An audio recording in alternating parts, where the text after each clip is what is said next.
Il-paċi miegħek lilek li qed tismani. Hekk nibdew billi insejħu Trinità Qaddisa fostna bl-isem tal-Missier, tal-Iben, tal-Ispiritu Santu. Amen. Jiena Sister Teresa Camilleri, Soro Agostinjana, ġili ltqajna u ġveru. Bil-għajnuna Alla rġajna ltqajna darba l-programm ġdid tagħna li jinsemmejtu Uliet is-Sultan. Il-programm Uliet is-Sultan huma sensiela ta' programmi varji li se jlaqqawna ma' Ġesu Kristu. Dawn il-programmi is-Sultan waħdini tagħna sajjena niskopru l-identità vera tagħna. Sajjena niskopru teżori ġewwa fina li forsi qatt ma tajna kasom.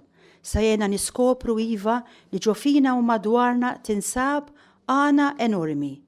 Tajjeb li nilqgħu din l-opportunità u nħalluh jidħol fil-qalb tagħna, ħalli jena niskopru aħna tassew minn aħna.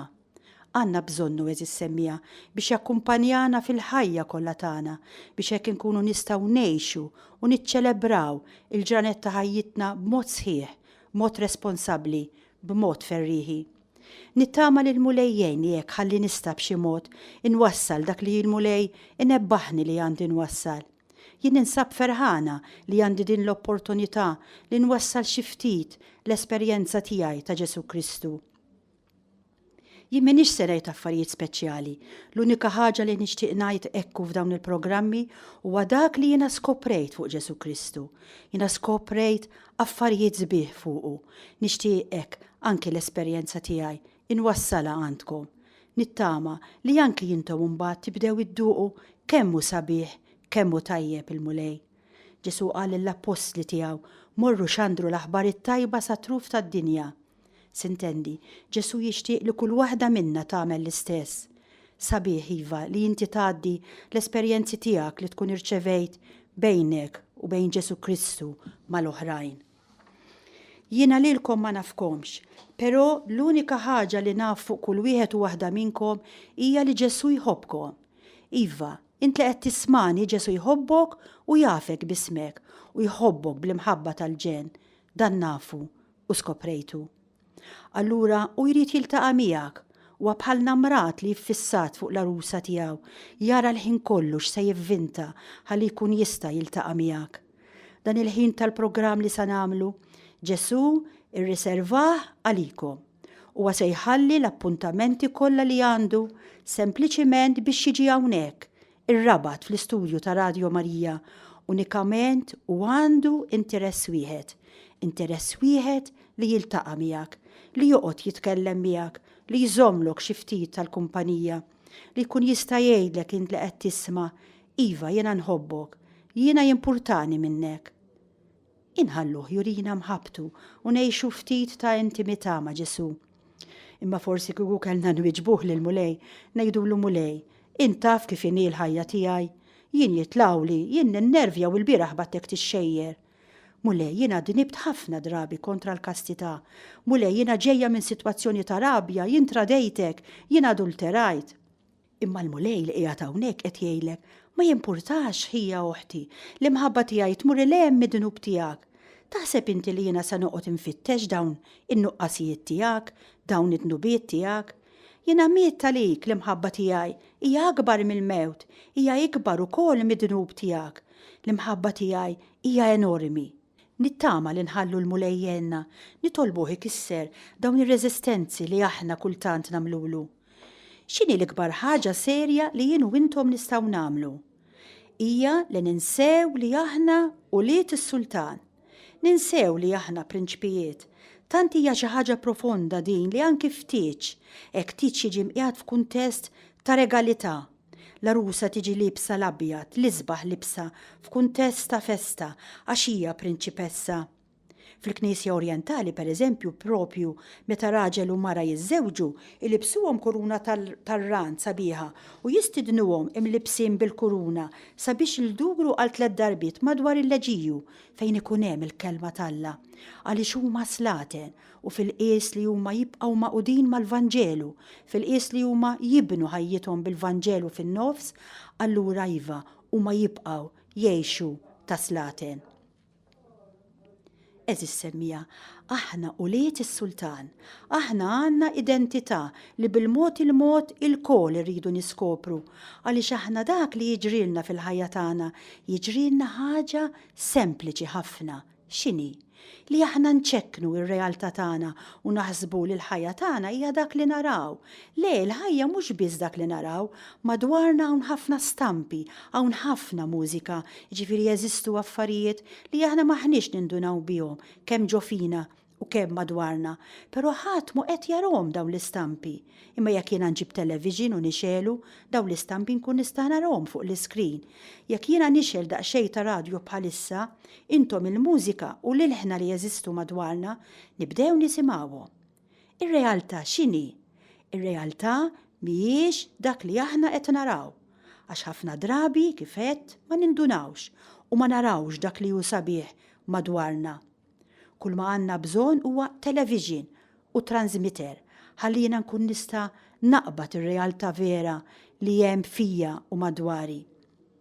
Dan it-television u dan ir-radio li qed insemmi x'inhuma? Hija l-fidi li tgħinni nara r-realtà.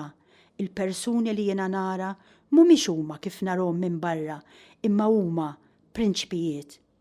Jien u int maħniex aħna meta nħarsu lejn il-mera, imma aħna prinċpijiet. Aħna missierna il-papa tagħna huwa s-sultan. Allura aħna ma jonqosna xejn. Allura l-ħajja tagħna hija sabiħa.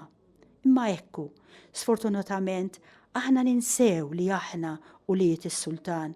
Ninsew li aħna daqshekk konja, ninsew li aħna daqshekk oriġinali, u allura ngħixu ħajja monotona, ngħixu ħajja medjokri, ngħixu ħajja ta' fqar, meta Alla lilna l-kol kemm aħna jrid jagħmilna miljonarji. Diġà għamilna fil-fatt miljonarji, però ma nindunawx. Tassew eżis semmija kif meta Alla jiltaqa' mal-bniedem dejjem ibiddillu ismu, jiġifieri iġalu jaraf huwa minnu, itih komprensjoni tiegħu innifsu ħafna akbar milli jaħseb hu. Għandna pereżempju l-Abram isir Abraham missier il-ġnus, Saraj mara sterili issir Sara tfisser araw id-differenza. Ġakob isir Iżrael b'saħħtu ma' Alla, xmun qasba mġenġla isir Pietru ġebla. Għaliex eżis semmija? Għaliex meta jidħol Alla fil-ħajja tal-bniedem, meta jidħol Alla fil-ħajja tiegħek, inti taraf aħjar inti minn inti. Tiskopri teżori ġewwa fik li forsi inti qatt ma tajt kasu. Tiskopri ġewwa fik għana enormi. Jiena nistiednek. Tagħmel ftit ħin ta' dialogu ma' Ġesu Kristu, ftit ħin ta' intimità, għax kif ġettilkom Ġesu Kristu irriserva dan il-ħin għalik, inti li qed tisma'. U qiegħed hawn ir-rabat f'Radju Marija jistenna l-opportunità li inti tħallih jidħol fil-qalb tiegħek biex jgħinek tiskopri dina l-identità ġdida. Iben, bint is-Sultan. Għax sfortunatament din l-identità ġdida hija mogħtija b'qattran li hemm bżonn li aħna nnatfu, li hemm bżonn inneħħu, li tgħix il-ġurnata tiegħek b'mod sħiħ, b'mod responsabbli, tgħix il-ħajja tiegħek kollha kemm hi mingħajr ma tċekkina, mingħajr ma taqa' fil-monotonija ta' uf xi dwejja kif ġbajt, imma li tgħixha fit-totalità tagħha iva huwa miraklu ikbar milli taqsam il-Baħar l-Aħmar. Kull jum eżis semmija huwa miraklu. Pereżempju miraklu li jiena nista' nkellimkom. Miraklu ekku, essibijiet li jiena għandi ġewwa moħħi inħaddimhom, inqedhom fuq il-sini u joħorġu. Bħalma hu miraklu li inti minn fuq is-set tar-radju tiegħek tista' tismani. Miraklu li x-xemx qiegħda ssaħħan, li dik il-qasrija qed tikber. Kollox huwa miraklu, kollox. Iva u miraklu li jiena nista' ngħix il-miraklu ta' kuljum, li jiena nkun nista' niċċelebra l-ġurnata, mhux inkaxkar il-ġurnata, mhux meta nqum filgħodu ngħid iġri jasal il-lejla ħalli norqod, mhux meta nqum filgħodu ngħid uf xi dwejja ġurnata oħra. Imma jiena nkun nista' niċċelebra l-ġurnata, nkun nista' ngħix il-ġurnata sħiħa, ferħana. Però eżis semmija biex nista' nagħmel dan hemm bżonn ta' ħaġa waħda. Hemm bżonn li jiena niskopri kif diġà għedt dina l-identità tiegħi. Hemm bżonn li niskopri tassew jiena min jiena. Jiena prinċipessa Iva u li missieri huwa s-sultan. Tiskopri dina l-identità teoloġika. Dan li qed ngħix mhux affarijiet tal-magic sta, dan qed ngħiduh mhux biex ngħidu xi ħaġa sabiħa, imma din hija realtà profonda teoloġika.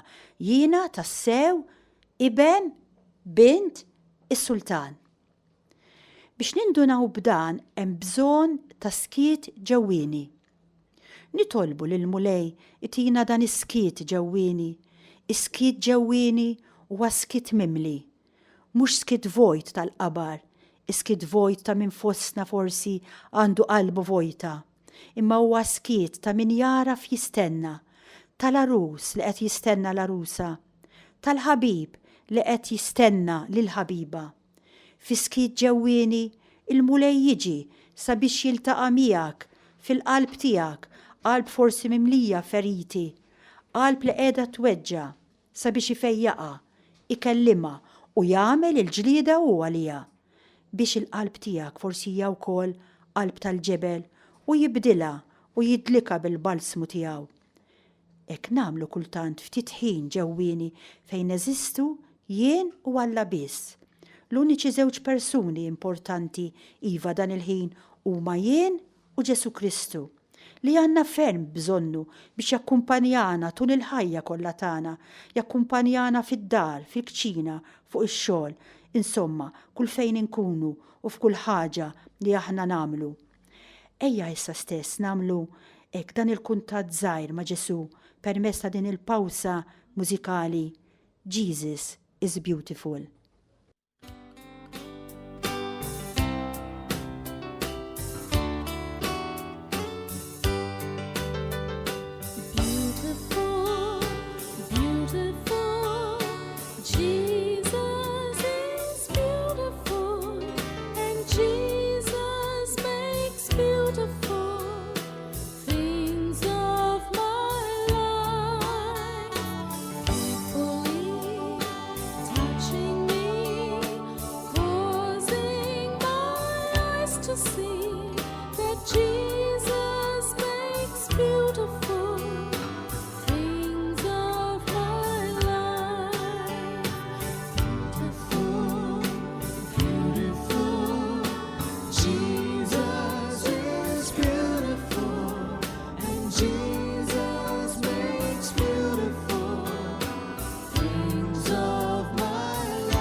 Eżis semmija.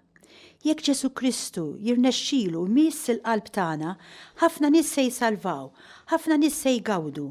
Imma jekk Ġesu Kristu ma jmisslix qalbi, nista' nkun ħelwa, nista' nitkellem tajjeb ħafna, nista' nitbissem, nista' nkun om tajba, teacher tajba, però l-ħajja ta' ħafna nies se tibqa' dbati. U jien ħaġa waħda naf mill-esperjenza tiegħi li fid-dinja hawn ħafna dbatija. Fid-dinja hawn ħafna uġieħ li hawn nies li bħalissa qegħdin jaqbdu l-injection ħalli jidrogaw lilhom infushom, li hawn żgħażagħ li llum skoprew li huma morda blades, li min jaf illum kemm nisa u irġiel kellhom xi jgħidu u bħalissa r-raġel qiegħed għalih waħdu u ma jrid ikellem lil ħadd u l-mara geddum ma tara xart, tisħet is-sija li ħadet lil dan ir-raġel. U min jaf kemm hawn tfal li llum għalaw daqqiet u għajjat għal xejn b'xejn, sempliċement għax il-ġenituri tagħhom kienu irrabjati. Hawn wisq dbatija u jien ma nistax ngħid x'importani minnhom. Aħna bħala nsara lilna l-Mulej ma sejħilniex biex nistgħu nitilgħu il-ġenna malajr weħedna. Ma sejħilniex għalina, imma sejħilna għal dawn in-nies. Is-salvazzjoni ta' dawn in-nies li qed ibatu tiddependi minna ħafna aktar milli naħsbu aħna. u forsi inti mingħajr ma taf għax dakinhar il-mulej nebħek biex tieqaf ftit titlob jew iżżomm biskiet waqt xi tilwima u inti avolja ma xtaqx tagħmel dan, imma l-imħabba ta' Ġesu Kristu int għamiltu. Inti dak il-ħin forsi kien hemm dak il-ġuvni jew tfajla li kienet se tibla ruxmata ta' kalmanti ħalli toqtol lilha nfisha u b'dik l-imħabba li inti urejt dal-fatt żgħir li inti għamilt kienet enerġija spiritwali li messet il-qalb ta' dik it-tfajla. U għada pitada met inti sa tmur il-ġenna tiġi fuqek tfajla u tgħidlek int Marija Gat, iva jien Marija Gat. Taf li jiena qiegħda hawnhekk minħabba fik, minħabba fija, lanqas biss nafek oħti. Iva jiena qiegħda l-ġenna minħabba fik, minħabba fija, le jiena minn Malta u inti mill-Awstralja, jien qatt ma mort l-Awstralja. Jien qiegħda hawnhekk minħabba fik, Mrs. Gat. Imma għaliex qed tgħidlek? Iva li inti dakinhar li l-mulej nebħek biex tieqaf titlob u żżomm biskiet waqt dik it-tilwima u inti avolja ma xtaqx tagħmel dan imma l-imħabba ta' Ġesu Kristu inti għamiltu, inti l-fatt ta' tkun insejtu imma l-anġlu jfakkarulek. Iva tgħidlek din it-tfajla, dakinhar kont se noqtol lili nnifsi l-inkwiet li kelli l-arus ħallini u propju dik l-imħabba li inti urejt lejn Ġesu Kristu dakinhar lili salvatni. U min jaf kemm nies isalvaw eżis semmija jekk inkunu kapaċi insofru ftit fi skiet. Ek tajjeb niftakru li l-ħajja tagħna hija marbuta ma' tant nies u jien ma nistax ngħid jien x'importani għax id-dbatija hija kbira, ma nistax ngħid l-importanti li għandi x'nikol jien f'nofsinhar u li jien għandi moħħ mistrieħ għal meta nixxieħ. Hemm urġenza għal qdusija ta' kull waħda u wieħed minna. Il-mibki Papa Ġwanni II kien jgħidha spiss, non avere paura di diventare santi, tibżawx issiru qaddisin, mhux għalikom, mhux tant b'risq tagħkom, imma b'risq ta' eluf u eluf ta' nies li bħalissa qegħdin ibatu u qegħdin ibatu immens. Forsi qegħdin anki fil-familja tagħna, forsi xi ħadd min-nejber tagħna wkoll li maħniex nindunaw bihom. Biex nagħmel dan, importanti li nżomm ħinijiet siktin f'ħinijiet tal-ġurnata fejn jien naraf li hemm żewġ persuni importanti, Ġesu Kristu u jiena biss. Tipprova nidħol f'dan il-kuntatt ma' Ġesu Kristu ħalli l-mulej jarrafni kif għandi nimxi u jgħinni niskopri jiena min jien u naraf l-oriġinalità li bija Alla ħalaq lilek u lill-oħrajn. Inġibija Alla u kull ġibija hija oriġinali. Jeħtieġ tiskopri f'kelma waħda li inti bint is-sultan u li ħadd ieħor huwa l-istess. Dan jgħinek biex inti tikkonverti mid-dinja u ddur lejn Ġesu Kristu. Għax it-tentazzjoni tiegħi u tiegħek dejjem hija li aħna nikkonvertu lejn id-dinja flok lejn Kristu. It-tentazzjoni tagħna iva hija li aħna nduru lejn il-maskri tagħna, li aħna nduru lejn il-fatt, li aħna nċeknu lilna nfusna u allura induru lejn id-dinja waqt li Ġesu Kristu jrid dejjem jenna ħalli nduru lejh. U l-ewwel pass eżis semmija sabiex aħna nkunu nistgħu nikkonvertu lejn Ġesu Kristu. Tafu x'inhi? Li nitalmu inħarsu lejn nfusna. L-ewwel pass fil-konverżjoni tiegħi jekk jiena rrid niskopri tassew li jiena bint is-sultan u nikkonverti ma hemmx triq oħra. Inħares lejn nnifsi ħalli naraf tassew jiena min jiena. X'inhuwa l-qatran tajjeb li nistaqsi hekk kultant lil nnifsi li qed jagħti dina l-identità teoloġika tiegħi. Il-Knisja jekk qatt tajtu każ fl-Ewkaristija, l-ewwel ħaġa li tgħidilna ħuti ejjew narfu ħtijietna. Ejjew narfu li aħna midinbin, għax dan huwa l-ewwel pass li aħna nħarsu lejn nfusna għax huwa tqil immens taraf lilek innifsek. Iva l-ewwel ma jridna narblu l-mulej huwa lilna nfusna u kull wieħed u waħda minna titgħallem tħares li anfisha hekk kif inhi, mhux kif suppost tkun, mhux kif l-oħrajn iriduha tkun, mhux kif hi tixtieq tkun, imma hekk kif inhi bin-nevrożi tagħha jew bil-kalma tagħha. Narfu lil nfusna hekk, bir-realtà tagħna hekk kif inhi. Il-Vanġelu ta' San Ġwan kapitlu 9 jgħidilna xi ħaġa stupenda. Jgħidilna darba kien hemm wieħed raġel ama. Tiftakruha ġifiera dik l-istorja.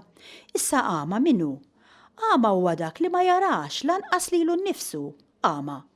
Illum din l-istorja hija kelma għalina, L-għama mhuwiex ir-raġel jew il-mara jew oħti nippunta subajja fuq l-oħrajn, l-għamja hija jiena. Però dan tal-Vanġelu kien għama li kellu żewġ problemi. Waħda li kien għama u t-tieni problema li hija iktar problema mill-għama kienet li jirrassenja ruħu fil-għama tiegħu. Nittama eżis semmija li ma nkunux bħal dak l-għama għama rassenjat. Ġesu Kristu lil dan l-għama għax ħabbu għamillu t-tajn bħalma tafu ħalli jqajmu mill-għama tiegħu, ħalli jqajmu mir-rassenjazzjoni tiegħu. Nittama li Ġesu Kristu jagħmel l-istess ma dawk fostkom li huma omja u rassenjati lil dawk li jgħidu u iva is-sormajn jien hekk se nibqa'. Le, nitolbu lil Ġesu Kristu biex lilna wkoll jagħmlilna t-tajn ħalli ma nibqgħux iżjed rassenjati kif aħna spiritwalment, għax ma jistax ikun li nibqgħu rassenjati hekk. Mhux tant b'rispett tagħna nerġa' ngħid, imma b'rispett ta' tantu ġieħ li hawn fid-dinja. Edna li l-ewwel passu li aħna narfu lilna nfusna. Issa x'namlu aħna sabiex ma narfux lilna nfusna? Nitfgħu l-ħtija fuq ħadd ieħor. Niskużaw lilna nfusna billi nakkużaw lill-oħrajn. Il-mulej kull ma jixtiequ li nammetti li jiena dnibt u daqshekk kollox spiċċa għax Alla l-unika ħaġa li jimpurta huwa li jillibera u jaħfer lill-bniedem. Malli ngħid mulej jien dnibt iva veru tort tiegħi, daqshekk Ġesu jgħidli ejja nagħlqek miegħi. Ekku, aħna ħafna drabi nipprojettaw il-ħtija tagħna fl-oħrajn. Dak li jgħidilna Ġesu Kristu, nitfgħu propju it-travu li qiegħed fajnejna fajn l-oħrajn. Jiena niskuża lili nnifsi, ara mhux tort tiegħi, għaliex jiena nervuża. Jiena nervuża għax ir-raġel jew it-tfal jagħmluni nervuża, ovvja hu hekk. Araw daqsxejn, mhux jien irrabjajt iva, imma rrabjajt għax irrabjawni, innervjajt għax innervjawni.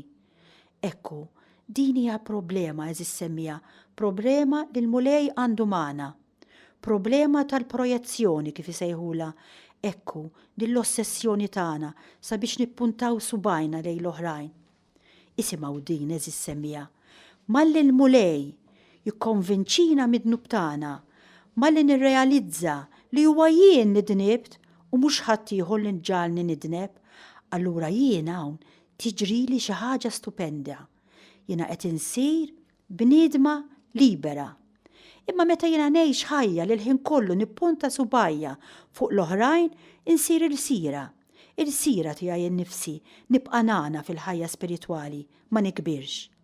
Meta jien nippunta subajja fuq l-oħrajn, jien qed noqtolha lill-oħra, jien qed ngħidilha inti m'intix dak li jien qed tgħid li jien, inti jien dak li jien qed ngħid li jien. U oħti jew żewġi jew imini ma tibqax aktar oħti, imma ssir għadu. Oħti ma tibqax iktar il-ħabiba tiegħi, u allura bejnietna jinbnew il-ħitan.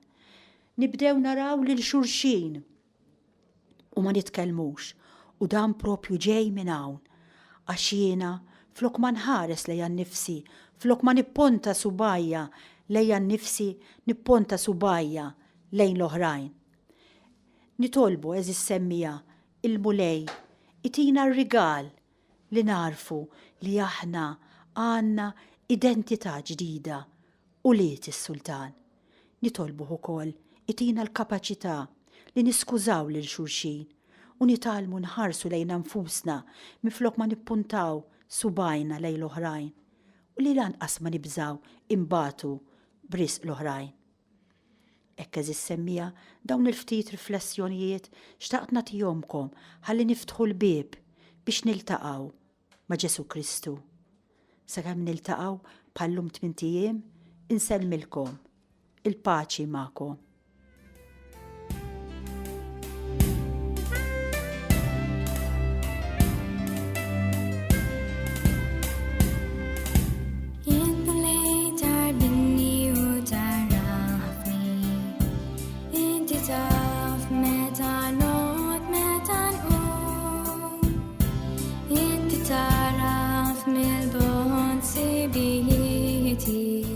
Mulej taraf in